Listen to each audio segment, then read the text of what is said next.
Hello friends, आपका स्वागत है आपके अपने यूट्यूब चैनल के ऊपर। और आज हम बात करेंगे बाज़ार के बारे में। और बाज़ार में आज क्या हुआ। आज बाज़ार के अंदर एक रोचक दिन था।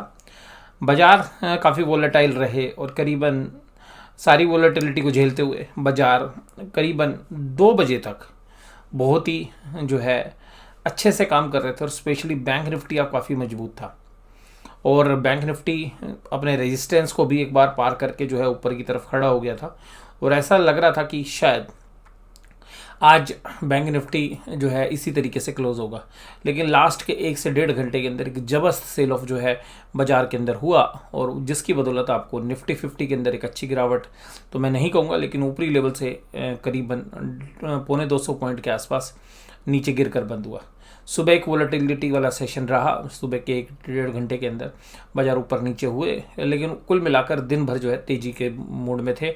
लेकिन 2 बजे बाजी पलट गई। इसके साथ साथ जो चर्चा है उसके अंदर हम एक शेयर्स की बात करेंगे जिसका आईपीओ आया था, लेटेंट व्यू। देखिएगा, लेटेंट व्यू जो शेयर है वो उसका जो आईपीओ है उसको जबरदस्त सब्सक्रिप्शन मिली। और हमने अपने एलीट मेंबर्स के साथ जो है, और जो हमारा अल्फ़ा ग्रुप है वहाँ पर हमने इसके बारे में चर्चा की थी और हमने आईपीओ से संबंधित चर्चा की थी और हमने कहा था कि इसको सब्सक्राइब करना चाहिए।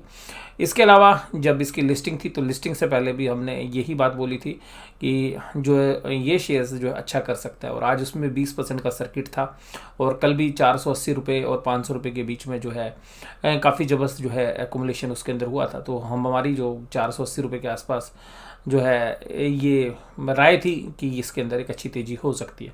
आज उस शेयर्स के अंदर भी 20% का सर्किट जो है लगता हुआ नज़र आया। और जो भी व्यूअर्स जो हैं हमारे इस वीडियो को देख रहे हैं वो ध्यान रखिएगा, अभी भी 580 रुपये पे जो आज क्लोजिंग हुई है वो मुझे नहीं लगता कि अभी एग्जिट करने का भाव है। इस तरीके के जो फंडामेंटल साउंड शेयर्स हैं, इस तरीके की जो स्टोरीज़ हैं, क्योंकि वो एक यूनिक सेक्टर के को जो है डिज़र्व करता है, तो वैल्यूएशंस आपको ज़रूर से ज़रूर स्ट्रेच लगेंगी। लेकिन शेयर्स के प्राइस को मोमेंटम देखते हुए हमें ऐसा लगता है कि शायद जो है आप 2021 में जो है करीबन 700-800 रुपये तक के भाव शायद देख सकते हैं, क्योंकि कुछ ही समय बचा है इस साल का। और अगर बाज़ार साथ देगा तो, लेकिन अगले साल जो है हमें लगता है कि 1000 रुपये से 1200 रुपये के तक के भाव भी आ सकते हैं उस शेयर्स के अंदर। हालांकि वैल्यूएशन स्ट्रेच है नो डाउट, बट वो यूनिक बिजनेस है और लिस्टिंग होने से जो है इस तरीके की कंपनी जो है लाइमलाइट में आ जाती हैं, जिसकी वजह से नए क्लाइंट भी जो है मिलने की संभावना रहती है।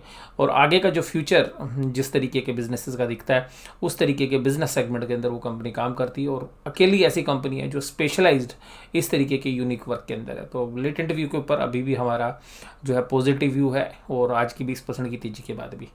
तो ये स्टॉक स्पेसिफिकली मुझे अभी पर्सनली ऐसा लगता है कि जो है शेयर से रिलेटेड बात जो है हमें जो है करनी होती है। तो आज मैं जिस शेयर्स के बारे में बात करूँ वो आईपीओ में आया हुआ शेयर है। तो आईपीओ में तो देखिएगा लिस्टिंग में तो गेन आया ही बहुत बेहतरीन, लेकिन उसके बाद भी जो अच्छे गेन की उम्मीद है। और हालांकि अलॉटमेंट देखिएगा आप लोग बहुत लोगों को कम मिली है। एचएनआई इन्वेस्टर्स को भी बहुत ही बड़ी रेशोज़ के अंदर सब्सक्रिप्शन की वजह से शेयर्स की अलॉटमेंट कम आई है। और जैसे ही अभी एचएनआई इन्वेस्टर्स हैं इनका जो माल ऑफलोड होगा तो मुझे लगता है कि जो आगे आने वाली जो प्राइजेज़ हैं वो आगे चल के भी आपको देखने के लिए मिलेंगे। अभी भी मेरा पॉजिटिव व्यू है, ऐसा नहीं है कि 20% का सर्किट लग गया तो शायद अभी निकलने का टाइम है। अभी भी मुझे लगता है कि इस तरीके के शेयर्स जो हैं यूनिक है बिजनेस के अंदर, और शायद एक पॉजिटिव व्यू जो है मुझे अभी भी लगता है। और कुल मिलाकर बाजार के अंदर इस तरीके के उठा पटक के बावजूद भी जो है वो सर्किट एक बार खुला तो था 3 बजे के बाद, लेकिन वो दोबारा से सर्किट लग गया विद इन फ्यू मिनट्स। तो यहाँ पर देखिएगा निफ्टी के अंदर 17,415 और ऊपरी लेवल से जो है प्रॉफिट बुकिंग लास्ट के घंटे के अंदर आई। कैंडल्स के मामले में अगर बात करें तो निफ्टी की जो कैंडल है वो रेड है, जबकि बैंक निफ्टी की जो है आपको ग्रीन कैंडल मिलेगी। निफ्टी जहाँ पर सपोर्ट करने वाला है, जो मैंने आपके साथ कल भी चर्चा की थी, कि मैंने आपके साथ जो बात की थी उसमें मैंने कहा था कि देखिए कि ये जो लेवल्स हैं, जब बाजार यहाँ से चला था तो करीबन 5 से 6 दिन इस लेवल पे कंसोलिडेट किया था, और ये लेवल है 17,200 से 17,400 के बीच में। तो शायद ये लेवल्स तोड़ने इतने आसान नहीं है, हालांकि क्लोजिंग 17,415 पर हुई है। तो कुल मिलाकर ये जो लेवल्स हैं ये शायद कल भी लाइमलाइट में रहने वाले हैं। और इसके साथ साथ ये जब लेवल्स हैं इन बॉक्सेस को अगर आप देखेंगे तो 17,200 के बाद ही जो है किसी तरीके की जो है आप सेलिंग देखेंगे। और कुल मिलाकर ये जो कैंडल्स हैं ये काफ़ी मजबूती के साथ बनी थी, लेकिन शॉर्ट ड्यूरेशन के अंदर बनी थी। तो हो सकता है कि शॉर्ट ड्यूरेशन में बनी हुई जो कैंडल्स हैं वो शॉर्ट ड्यूरेशन में टूट भी जाएँ, लेकिन कल अभी हमें उम्मीद नहीं है कि शायद बाजार जो है 17,200 को किसी भी तरीके से तोड़ेगा। ऊपर की तरफ अगर हम देखें तो ये देखिएगा एक रेंज है जहाँ पर रेजिस्टेंस मिलना चाहिए, और आज वहीं पर एग्जैक्टली रेजिस्टेंस मिला। और मैंने कहा भी था जब बाजार गिर रहे थे, गिरने से पहले जो है कि 17,500 17,600 एक ऐसी रेंज है जहाँ पर बाजार जो है रुकेंगे और टूटेंगे नहीं। और 17,600 की रेंज देखिएगा, एक बार बाजार ने पहले पिछले महीने की एक्सपायरी के बाद जो है टेस्ट की थी, लेकिन क्रैक नहीं हुआ। उसके बाद आज देखिएगा नीचे से ऊपर की तरफ आया, तो जो पहले सपोर्ट थी वो अब रेजिस्टेंस का काम करेगी, तो वहीं से जो है बाजार आज पलटी मारते हुए नजर आए। तो अभी भी मुझे लगता है कि जो 200 पॉइंट की रेंज है ऊपर की तरफ और नीचे की तरफ, तो 17,200 से 17,600 की जो है एक रेंज है जो हमें लगता है कि बाजार उस दायरे में काम करना चाहिए। 17,600 के बाद चांसेस थोड़े से कम लगते हैं। 17,200 के नीचे की तरफ संभावना फिर भी बन सकती हैं, लेकिन फिर भी 17,000 के ऊपर एक बहुत बेहतरीन सपोर्ट जो है हमें नज़र आती है। तो ये देखिएगा ये जो रेंज है, तो ये 17,200 भी काफ़ी अच्छी सपोर्ट है, क्योंकि 5 कैंडल जहाँ पे काम करी थी, तो एक ही झटके में शायद इसको टूट पाना शायद हमें नहीं लगता सब कि संभव है। लेकिन कल एक्सपायरी वाला दिन है, और एक्सपायरी वाला दिन पिछले महीने अगर हम एक्सपायरी की बात करें तो एक काफ़ी ज़बरदस्त वोलेटिलिटी वाला था, और एक ऊपर से एक जो है अच्छी सेलिंग जो है हमें देखने के लिए मिली थी। तो कुल मिलाकर जो है, क्योंकि बाजार अभी 2-3 दिन पहले करेक्ट हो चुका है, तो बाजार थोड़ा सा ओवरसोल्ड सिचुएशन में है, तो जिसकी वजह से हमें लगता है कि जो पोजीशंस हैं शॉर्ट्स की अगर अगले महीने रोल ओवर होती हैं तो कंटिन्यू शायद रहे, बाजार वीक रहे, नहीं तो जो शॉर्ट्स पोजीशन है शायद वो कवर हो सकती हैं इस महीने। अगर वो कवर होती हैं तो एक बाउंस जो है आपको ऊपर 17,600 के आसपास तक मिल सकता है। तो 17,200 17,600 की रेंज है, बट फिर भी जो है मेरा बायस जो है नेगेटिव की तरफ है कि सेल ऑन राइज ही मार्केट है। अभी कोई नई बाइंग जो है मुझे नहीं लगता कि जो है एक सजेस्टेड है यहाँ पे, और जो भी आपकी तेज़ी की पोजीशंस हैं शायद वो निकलने का भी एक समय जो है मौका शायद कल एक बार और मिले कि जब बाजार एक बार बाउंस करें, और इसी रेंज के अंदर जो है बाजार रहते हुए हमें नज़र आ रहे हैं। 5,000 करोड़ से ऊपर की आज FIIs ने सेलिंग की है, हालांकि DIs ने उसी के सामने 4,000 करोड़ के करीब का माल उठाया है। तो इन सभी घटनाक्रम से ये तो पता है कि कल की जो एक्सपायरी होने वाली है वो उसमें कल रस्साकशी जो है तगड़े वाली होने वाली है। एक तरफ जो है DIIs हैं, दूसरी तरफ FIIs हैं, और दोनों बिल्कुल अपोजिट डायरेक्शन में पिछले 3 दिनों से काम करते हुए नजर आ रहे हैं। और आज की जो शेयर्स थे, तो अगर आप एडवांस डिक्लाइन रेशो देखें तो अच्छी थी आज, यानी कि शेयर्स के अंदर मोमेंटम था। और Adani ports, ICICI bank, Bajaj finance, Kotak Mahindra, ONGC आज तेजी की तरफ थे जो निफ्टी को ऊपर कर रहे थे। इन्फोसिस, रिलायंस, HDFC, ITC और लार्सन जो है नेगेटिव थे। कुल मिलाकर NSE की एडवांस डिक्लाइन रेशो अगर आप देखेंगे तो ये करीबन जो एडवांस वाले शेयर्स हैं वो 2 बजे के बाद गिरे जब बाजार में गिरावट आई, और हालांकि फिर भी एडवांस ने ही बाजी मारी और 1,070 एडवांस के साथ ही बंद हुए। तो 2 दिन एडवांस डिक्लाइन रेशो काफ़ी मजबूत रही है। और आज का जो सितारा था वो अदानी पोर्ट्स, NSE लिमिटेड करीबन 4% की तेजी, ONGC के अंदर 4% की, कोल इंडिया में 1.86% की, भारत पेट्रोलियम 1.45, कोटक महिंद्रा बैंक 1.44%। तो ये तेजी के साथ थे। और मैंने आपके साथ चर्चा की थी कि बैंक निफ्टी को उठाने के लिए ICICI बैंक की जरूरत पड़ेगी, तो आज ICICI बैंक ने तो कमाल किया, लेकिन HDFC बैंक जो है ऊपरी लेवल से स्लिप हो गया। तो कुल मिलाकर HDFC बैंक कल लाइमलाइट में रहेगा, मुझे पर्सनली ऐसा लगता है, क्योंकि HDFC बैंक का एक तो हैवी वेट है और ओवरसोल्ड है। तो ओवरसोल्ड सिचुएशन से ये हो सकता है कि अगर वो शॉर्ट सौदे अगले महीने रोल ओवर नहीं होते तो HDFC बैंक में निचले लेवल से एक अच्छा पुल बैक आपको देखने के लिए मिलेगा। और जनरली एक्सपायरी वाले दिन बाजार जब गिरते हैं तो उसको रोकने का काम शायद HDFC पहले भी बखूबी करता हुआ नजर आया है। तो मुझे अभी भी उम्मीद है कि HDFC बैंक काफ़ी ओवरसोल्ड सिचुएशन में है, तो ये शायद होल्ड करने की कोशिश करेगा। बाकी बैंकों के अंदर भी हम सिमिलर व्यू ले रहे थे, लेकिन वो नीचे से बाउंस हो गए हैं। तो जो ओवरसोल्ड सिचुएशन थी वो थोड़ी सी हल्की हो गई है बाकी बैंकों में, लेकिन HDFC बैंक में अभी भी ओवरसोल्ड सिचुएशन बनी हुई है। इसके साथ साथ जो है एक्सिस बैंक के अंदर भी एक ओवरसोल्ड सिचुएशन है, तो हो सकता है कि वहाँ से भी आपको एक पुल बैक देखने के लिए मिल जाए। ICICI भी जो है दिखा सकता है थोड़ा सा दम। इंडसइंड बैंक में देखिएगा कॉर्पोरेट गवर्नेंस के बाद 1,000 रुपये के लेवल टूट गए हैं, और जिस तरीके की पीछे खबरी थी, तो इसमें जो है शायद अभी इतना पॉजिटिव रुझान नहीं देखने के लिए मिल रहा है। लेकिन देखिएगा कल वोलेटिलिटी वाला दिन है, तो कल देखिएगा बुल्स और बीयर्स अलग अलग दाव अलग अलग शेयर्स पर खेलने वाले हैं, तो कल वोलेटिलिटी जबरदस्त जो है रहने वाली है, इसकी हमें पूरी उम्मीद है। निफ्टी बैंक 37441 37441 ये निफ्टी के लेवल्स हैं। और मैंने आपके साथ चर्चा भी कल जब कैंडल में कर रहा था तो मैं आपको कह रहा था कि देखिएगा ये जो लेवल्स हैं यहाँ पर जो बेस बना है, इस बेस को रिस्पेक्ट देनी पड़ेगी। और इसके ऊपर मैंने एक और रेंज आपके साथ बताई थी 37,300 कि 37,300 जो है आपने बड़ा फोकस करना है। तो आज की जो कैंडल है ग्रीन कैंडल है और बाजार देखिएगा 37,441 पर क्लोज हुए, 37,238 के लो लगे हैं। तो ये रेंज जो है दोनों के अंदर, निफ्टी में भी और बैंक निफ्टी में भी, जो 37,000 यहाँ पर जो 17,200 निफ्टी में काम कर रहा है वही 37,000 बैंक निफ्टी में काम कर रहा है। तो दोनों पर जो है आपको बड़ा फोकस करना पड़ेगा, यहाँ पे ध्यान देना पड़ेगा। अगर यहाँ पर अगर किसी भी तरीके का क्रैक आता है तो इसके बाद जो मेजर सपोर्ट है निफ्टी के अंदर वो 36,500 के आसपास बनती है। और यहाँ पे मुझे नहीं लगता कि एक ही बार में ये 36,500 क्रैक होगा। तो ये जो है एक विशेष बात है कि नीचे अगर कल बाजार हो सकता है, क्योंकि ओपनिंग ट्रेंड जो है नेगेटिविटी के साथ काम करे, क्योंकि बाजार में जिस तरीके की क्लोजिंग हुई है, शाम को सेल ऑफ आया है करीबन 1 घंटे के दौरान, तो उस सेल ऑफ को देखते हुए ऐसा लगता है कि बाजार हो सकता है कि निफ्टी एक बार सुबह आपको 37,000 के भी नीचे जाता हुआ नजर आए। और एक सेंटिमेंटल इम्पैक्ट जो है आपको देखने के लिए मिल सकता है सुबह सुबह ही कि एक बार नीचे जाए। और 36,500 एक लेवल है जहां पर मुझे लगता है कि उसके नीचे अगर बाजार जाएगा तो तुरंत बाउंस बैक करना चाहिए। और अगर 36,500 क्लोजिंग बेसिस पर अगर हम देखें, अगर टूट जाता है किसी भी कारण, तो फिर एक और वीकनेस जो है बनती है, जो 35,800 की एक मेजर सपोर्ट या 36,000 के आसपास जो है वो रुकती है। तो बट मुझे कुल मिलाकर ये जो रेंज है, देखिएगा अगर यहाँ नीचे भी देखेंगे तो जब तक 35,800 से ऊपर बाजार है तब तक हर लेवल पर जो है रेजिस्टेंस आपको मिलता रहेगा, सॉरी सपोर्ट मिलती रहेगी। तो नीचे सपोर्ट है, ऊपर की तरफ अगर हम बात करें कि कहाँ पर बाजार अटक सकते हैं, तो जो लेवल्स आज टच किए हैं, जो आज के हाई लेवल्स हैं, इन पे फोकस रखिएगा।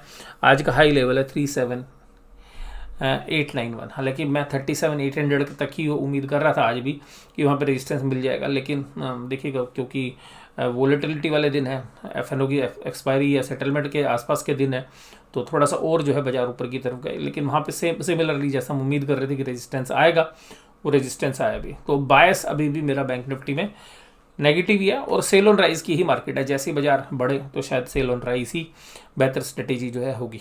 और आज जो शेयर चले तो उसमें आईसीआईसी बैंक ने देखिए 78 की पारी खेली, कोटक महिंद्रा बैंक ने 76 की, और ये देखिएगा मिस कर गए आपके जो एचडीएफसी बैंक, बंधन बैंक, आरबीएल बैंक, और कुल मिला के एक्सिस बैंक पे देखिएगा 680 की सपोर्ट है। तो यहाँ पर भी जो है आप थोड़ा सा फोकस जो है हमें लगता है कि बैंक निफ्टी थोड़ा सा ओवरसोल्ड है। तो बाजार अगर बैंक निफ्टी को नीचे की तरफ खींचता है और 37,000 के जब नीचे बाजार जाएगा तो वहाँ पर शायद बुल्स एग्रेसिव हो सकते हैं और वहाँ से फिर एक अच्छा पुल बैक आपको देखने के लिए मिलेगा। तो ये कुल 1000 पॉइंट की आप बात मान के चलिएगा, जहाँ पर बाजार अभी आज क्लोज हुए हैं उससे 600-700 पॉइंट नीचे की तरफ और 400-500 पॉइंट ऊपर की तरफ। तो ये कुल अगर बीच में देखें तो बाजार लगभग बीच में है, 500-600 पॉइंट नीचे और 500-600 पॉइंट ऊपर। ये एक रेंज है, अभी रहने वाली है। और कल एक्सपायरी के अंदर थोड़ी सी क्योंकि वोलेटिलिटी ज़्यादा होती है, इस रेंज में ही शायद काम करते हुए नजर आएंगे। और ये जो आज की डेट में जो सबसे खास बात है कि आरबीएल बैंक अब 200 रुपये के ऊपर जो है बना हुआ, जबकि बाजार जब 30,000 पे थे, निफ्टी 30,000 पे था बैंक निफ्टी, तब भी ये 220 पे काम करता था। अभी देखिएगा बैंक निफ्टी 38,000 पे आ गया, तो ये 200 पे है। और सबसे खास बात है कि जब 41,000 पे था तो आरबीएल बैंक 180 रुपये पे था। तो ये जनरली बैंक निफ्टी में भी कंट्राडिक्ट कर रहा है। अब आज की सबसे खास बात कि भाई साहब एफआईज ने माल बेच दिया 5,122 करोड़ का। कल बेचा था 4,000 का, उससे पहले 3,000 का, उससे पहले 3,930 का। यानी कि एफएनओ की एक्सपायरी वाले वीक में कल कोई सरप्राइज हो जाए तो बात अलग है, अदरवाइज कल एफआईआईज करीबन इतना ही माल बेचते हुए नजर आएंगे। और सबसे खास बात ये है कि यहाँ पर जो वॉल्यूम्स हैं पिछले 4 दिन में, सेलिंग का जो वॉल्यूम है 12,000 करोड़ से ऊपर है, जो नॉर्मली 9-10 हज़ार करोड़ रहता है। हालांकि सिमिलरली वोलेटिलिटी की वजह से बाइंग वाले जो मूवमेंट्स हैं वो भी 8,000 के लेवल से शिफ्ट होकर 10,000 के आसपास आ रखे हैं। और यहाँ पर अगर हम बात करें डीआईआईज, हमारे डोमेस्टिक इंस्टीट्यूशन ने 3,809 करोड़ की बाइंग की है, तो इन्होंने जो है बाजार को आज पूरा रोक लिया। तो डीआईआईज कल भी शायद बाजार रोकते हुए नजर आएंगे। अगर दोनों सेलर हो गए तो फिर बहुत बड़ी सेलिंग आ सकती है। और अगर एफआईज के अगर शॉर्ट्स बचे हैं, अगर उनको कवर करने हैं, क्योंकि पूरा महीना मंदी की चपेट में, तो हो सकता है कि शॉर्ट्स कवरिंग भी आए। तो अगर वो शॉर्ट्स अगले महीने रोल ओवर नहीं होते तो एक शॉर्ट कवरिंग भी निचले लेवल से हम उम्मीद कर सकते हैं। तो मुझे पर्सनली ऐसा लग रहा है कि बाजार एक बार नीचे तो जाएगा, लेकिन नीचे जाके बाउंस करना चाहिए। तो नीचे के रास्ते जो है निफ्टी में 17,200, बैंक निफ्टी में 37,000 भी टूट सकता है, 36,800 और 36,700 तक भी जो है बाजार जा सकते हैं एक बार के लिए, लेकिन वहाँ से बाउंस बैक की अच्छी खासी हमें उम्मीद है। एफआईज का जो इंडेक्स है उसके अंदर भी आज फ्यूचर्स के अंदर भी सेलिंग थी, और लेकिन जो स्टॉक फ्यूचर्स हैं उसमें 1,000 करोड़ की बाइंग थी। तो कल भी मैं आपके साथ बात कर रहा था कि एफआईज ज़्यादा शॉर्ट्स नहीं है, वो शॉर्ट्स अपने धीरे धीरे कवर करते हुए जा रहे हैं। तो कल जो है एक बड़ा वोलेटाइल वाला दिन जो है रहेगा, और उसमें जो श्रेय जाता है एफआईज और डीआईज को। पुट कॉल रेशो के एंगल से बात करें तो बैंक निफ्टी की पुट कॉल रेशो फिर भी कंफर्टेबल है, यानी कि यहाँ पर गिरावट की गुंजाइश है थोड़ी सी और। लेकिन अगर बैंक निफ्टी में बात करें तो बैंक निफ्टी के निफ्टी में बात करें तो निफ्टी एक ओवर सोल्ड है अगर पुट कॉल के ओपन इंटरेस्ट के वॉल्यूम को देखें तो। और कुल मिलाकर दोनों अभी ओवर सोल्ड ही हैं, दोनों के दोनों, क्योंकि तो एक से नीचे है पुट कॉल रेशो, तो दोनों ओवर सोल्ड सिचुएशन में ही है। अगर हम ऑप्शंस की बात करें तो देखिएगा ऑप्शंस में जबरदस्त कॉल रेटिंग हुई है। कहाँ पर कॉल में देखिएगा 44,000 कॉन्टैक्ट 17,500 की कॉल में लिखे गए हैं, 17,600 में 41,000। तो ये दोनों जो रेंज है ये ऊपर की तरफ की रेंज है जहाँ पर बाजार रुकता हुआ नजर आएगा। और पुट राइटिंग के मामले में देखेंगे तो पुट राइटिंग हुई है 17,300 पे, 17,400 पे कोई नहीं है, जबरदस्त 3,000 है, वो भी ना के बराबर है। 81,000 कॉन्टैक्ट है। कॉन्टैक्ट के हिसाब से बात करेंगे तो देखिएगा कॉन्टैक्ट के एंगल से क्या बात हो रही है कि 81,000 कॉन्टैक्ट्स नीचे पुट में लिखे गए। तो तेजी करने वाला पहला सपोर्ट जो है 17,300 मान रहे हैं। उसके बाद जो अगर हम देखें तो 17,200 पे 7,200 कॉन्टैक्ट हैं, लेकिन 64,000 ही कॉन्टैक्ट है टोटल। तो इसको देख के तो ऐसा नहीं लगता कि 17,200 काफ़ी अच्छी सपोर्ट है यहाँ पर, लेकिन चार्ट के एंगल से देखें तो 17,200 एक अच्छी सपोर्ट जो है हमें लगती है। और फिर साइकोलॉजिकल लेवल 17,000 जहाँ पे 11,000 कॉन्टैक्ट लिखे हुए हैं। तो कुल मिलाकर नीचे के लेवल्स पे 17,000 17,100 पे पुट राइटिंग हुई है, यानी कि पुट राइटर भी 17,200 17,300 पर कंफर्टेबल नहीं है कि शायद क्रैक ना हो, तो यहाँ पर जो है वो भी घबराए हुए हैं। बैंक निफ्टी में देखें तो 37,500 पे देखिएगा 61,000 कॉन्टैक्ट्स हैं, कहीं कॉल राइटिंग नहीं है। तो बैंक निफ्टी के अंदर कॉल राइटर्स जो है नदारत हैं, यानी कि कॉल बेचने वाले बैंक निफ्टी में ज़्यादा इंटरेस्ट नहीं ले रहे हैं। इसका मतलब वो ज़्यादा मंदी नहीं देख रहे हैं, और आज था भी नहीं मूड माहौल। 37,700 पे 12,000 कॉन्टैक्ट और 37,800 पे 24,000 कॉन्टैक्ट। तो ये हमें एक रेजिस्टेंस लगते हैं जहाँ पे अच्छी राइटिंग हुई है 37,700 37,800, और हालांकि बीच में 37,500 पे रहती थी, लेकिन अभी नहीं है। ये राइटिंग के हिसाब से अगर ओपन इंटरेस्ट देखेंगे तो अभी भी 37,500 पर ही हाईएस्ट ओपन इंटरेस्ट है कॉल राइटर्स का। तो ये यहाँ पे बाजार रोकने की कोशिश करेंगे। तो हालांकि 37,700 37,800 पे जबरदस्त हुई आज। अगर स्पोर्ट की तरफ देखें तो 37,000 पे 12,000 कॉन्टैक्ट लिखे गए जो कि 84,000 हैं। तो ये साइकोलॉजिकल लेवल भी है। तो 37,000 अगर क्रैक होता है तो उसके बाद देखिएगा ऑप्शन चेन के हिसाब से तो मैं ज़्यादा नहीं बता पाऊंगा, लेकिन चार्ट के हिसाब से मैं आपको बताता हूँ कि 36,500 पर बहुत अच्छी जो है सपोर्ट है। हालांकि वहाँ पे ओपन इंटरेस्ट तो देखिए घटा है आज, लेकिन 53,000 कॉन्टैक्ट अभी भी लिखे गए हैं। तो वो सपोर्ट ऑप्शन चार्ट से भी ठीक ठीक है, बहुत ज़बरदस्त नहीं है। तो ये पूरा का पूरा जो है एनालिसिस मैंने आपके साथ किया। ये एनालिसिस आपको कैसा लगा जरूर से मुझे कमेंट बॉक्स में बताइएगा। वीडियो देखने के लिए धन्यवाद। Thank you very much.